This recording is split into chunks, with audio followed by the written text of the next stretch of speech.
Hi, I'm Scott from Winegazer. I'd like to try some of your wine.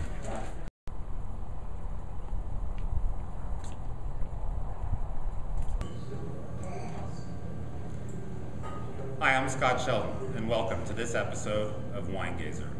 Thank you so much for tuning in. I'm very happy and proud to be here with George Salznar, the manager here at Castello di Amorosa. And George, maybe you could tell us a little bit about the history of the facility here. Yeah, the owner, Dario Sutui, he built this castle from 1993 until 2007. It actually took him 14 years. But before that, he spent 15 years in Italy. He went from castle to castle to get some ideas how to build a castle. The same way like they did in the old days. You know, people walked around and checked it out, and then once you had all the information, you build your own dream. And that's exactly what he did. And so we have 121,000 square feet, 107 rooms, 8 levels, 4 levels underground and 4 levels above. And yeah, we make a total of around 20,000 cases of wine. Wow, that's great. What is your flagship wine here? Our flagship wine is Il Barone, after the Baron, which is Dario, and Castellana, the lady of the house, his wife Jana, which is a super Toscan, very Italian style, very rich Italian style. Super Toscan, yes. Wow. And Castello di Amorosa's Castle of Love, is that correct? That's what it means, and I can tell you we have a lot of nice stories to tell about the castle. A lot of people find each other here, and even employees find each other and get married. So yeah, it is the Castle of Love. It's funny how wine brings people together. Yes, it does. It really does. Yeah. It's incredible. Yeah. So what do you have, what should we start with today? I actually picked some of my favorite, and they're actually more Italian style wines.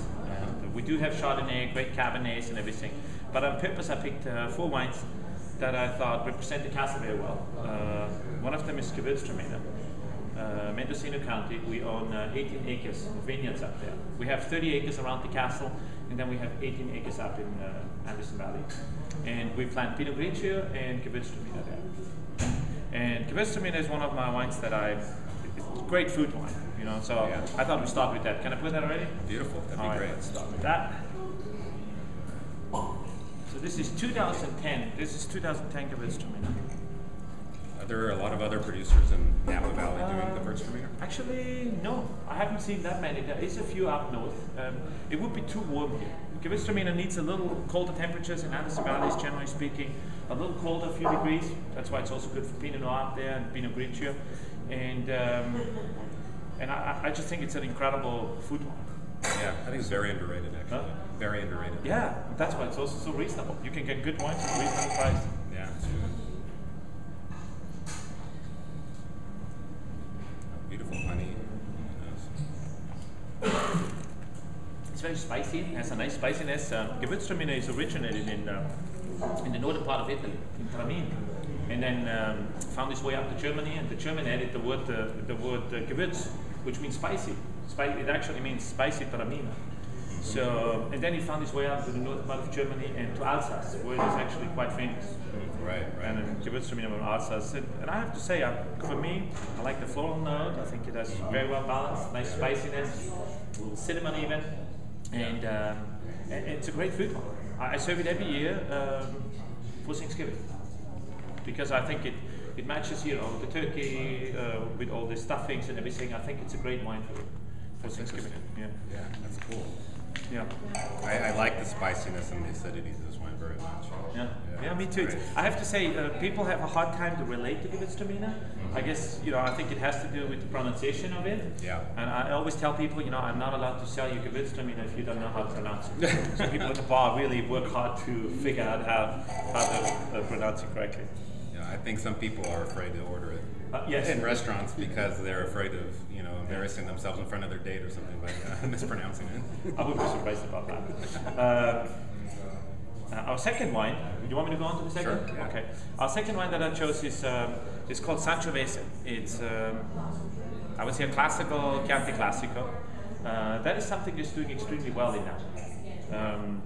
The region, the whole climate, the soil types for Sangiovese is really perfect here.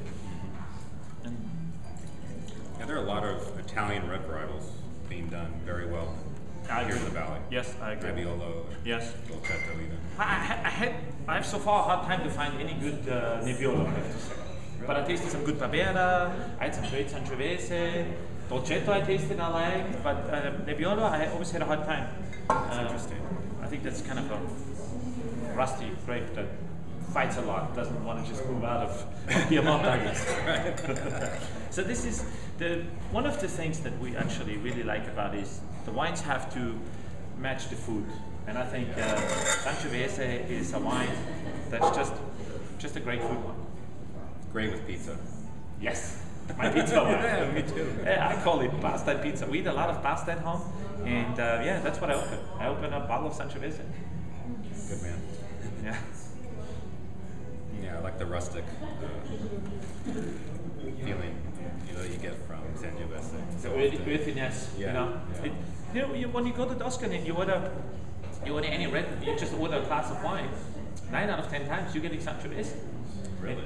Yeah, if you go to Florence or Siena or somewhere around, you just order, Vino di Tavola or any glass of wine, it's always Sangiovese. I thought I was drinking Chianti the whole time I was there. That's right. That's what people think. Yeah. Those people always think, oh, I thought it was Chianti. I'm like, no, Yeah. it's not. That's made out of Sangiovese. And then I think the richer Sangioveses, the really elegant ones are the ones that are going into Brunello. Brunello di Montalcino, which then ages well. You keep them there 3-4 years. Yeah, great aging capacity.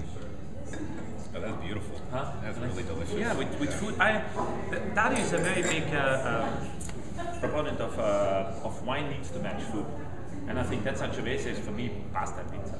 Yeah, I agree. Yeah. All right. So many of us, when we drink wine, we enjoy it with food, so it should, go with it, not compete against it. I think people make often the mistake that they open the most expensive bottle they have in the cellar, a bottle that's 25 years old, right? Because they're having a festive dinner, and then they have some pasta, and then they serve, I don't know, a 1986 Mouton, and realizing it's nice, but it doesn't blend in with food. Yeah. And I think it's a mistake that people make, that choosing the wrong wine for the wrong food. I think it's very crucial. And I would say the richer, the more opulent, the more sophisticated, on the quotation mark, the wine is, the more I like to drink it by itself. I call that a sipping wine. Yeah. I make a difference between a food wine and a sipping wine. Everything that's the next wine we're going to taste is a sipping wine, I think. It goes great with food, but I wouldn't mind to have it by itself. Because food always changes the wine. For sure. It does in any direction. Yeah. And for worse. And I just, that wine, I actually just a few days ago, we had a good cigar with it, that was fine too. So we're going to Castellana. Castellana is our Super Toscan. It's made out of 74% Cabernet, 14 Merlot, 12 Sangiovese. Okay. It's a real classical Super Toscan blend. I think we have to empty our glass here. Let's just put this over here. I'm going to put it right in here. So.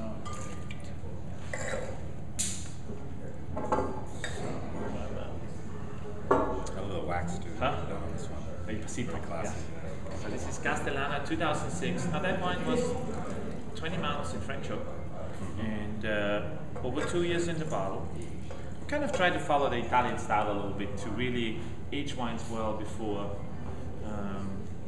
they get released. And so our goal is always to at least have wines that are minimum of the red wines, the very rich, our flagship wines, that they're at least 4 years old before we release them. So you're trying to make them ready to drink for people, so Yes. they don't have to cellar them; they can enjoy them right now. And it's just nice when you have a wine that is ready to drink. People buy the wines too early and then they drink them too early because nobody's really into storing nowadays anymore. No. Everyone wants to buy them. And I think it's a pity to buy a wine that is actually not ready yet. Like, it's not wrong to buy it because that's where we live from, right? We should buy early, but we want to make sure they don't drink it right away. You should wait. Well, it's like you spend $100 on a bottle of wine and you can't drink it yet. That's it. It's like, But that's what it is. Yeah, no. So this is Super Toscan 2006, 20 years of French oak and 2 years in the bottle. There's a nice smokiness to it. So what has 2011 been like for you guys? I know a lot of people have been struggling. Some people I know aren't even producing anything from 2011 grapes. How hard have you been hit? I mean, all the grapes around the castle, very lucky. No botrytis, very little shattering, so it looks really great. But a lot of our fruit is it's in the south, it's in Rutherford and Oakville, and yeah, we have a lot of shattering. And now we're right in the middle of harvest, and now botrytis starts. So we just talked this morning, and everyone is very nervous. The wine growers are very nervous because if the grapes are really hit by botrytis, you can lose them all. Yeah, it spreads quickly. And last year some of the vineyards had the problem that it didn't ripen. It was too cold, and after the first rain that came, it never got warm again. So yeah, you couldn't pick your wines, your grapes. And this year, I think I've talked to a lot of people, and it seems to be the most challenging year for 10, 20 years. Yeah. Nobody remembers a year like that, especially for Cabernet now, which is all hanging out still. Very few people pick Cabernet so far. Yeah, yeah. People I know that are Cabernet makers still have a lot of fruit out there. That's very hard. Yeah. So, but Pinot Noir came in and very good, I have to say, and Chardonnay too.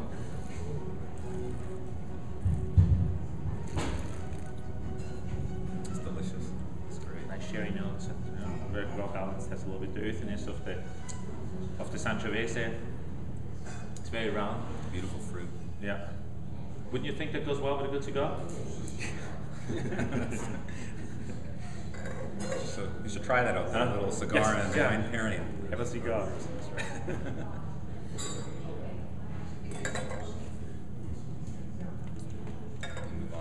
What's the next one? All right, this is, I think it's also one of our really special wines that we have. It's called Il Pasito. It's Il Pasito 2009, and it's made out of Semillon and Sauvignon Blanc. Very classic to those French Sauternes wines, you know, like Chateau Tiquier. Exactly the same way. We ferment them in French oak, and then we keep them for 18 months. We use only new French oak. Usually we keep them separate, let them all ferment separately in the barrels, and then after 18 months we plate them together. And it's called Noble Rot. I don't know if they're familiar, but it is botrytis. So the grapes get attacked by botrytis, shrivel up to little grapes, moldy, like the mold from a cheese. And yeah, we usually harvest that in November. So this year might be a great year for Il Pasito because there's botrytis everywhere. We have plenty to go around. Yeah, you don't have to do anything. I guess you can make red wine Pasito if you want. So this year, this will probably be great. But 09 was a special year for us, I have to say. And we didn't make it in, we did not make it in 07, and we did not make it in 08. Because sometimes it's difficult to get botrytis. You know, if it's really dry, it's very hard to get it. And 07, 08 were very dry years, and it was hard to get good Il Pasito. But yeah, it's quite sweet. But it's a wine that I would say, this one here, for example, 2009, 20, 30 years, might age for 20, 30 years. A lot of complexity. There's a lot of things going on. It's beautiful. Yeah. Also a little lychee, floral notes again, rose petals, and then all those toasty, vanilla toasty from the barrels, you know, because it's new oak, so yeah. You can definitely, the lychee is very distinctive. It really comes out, Yeah, I like that too.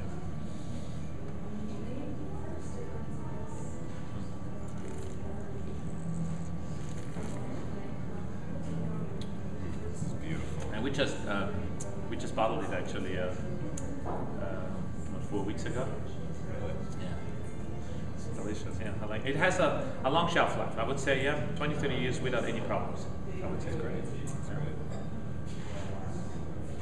Now we're going to take a quick break, and then we're going to resume down in the barrel room, do a couple barrel samples. So we'll be right back.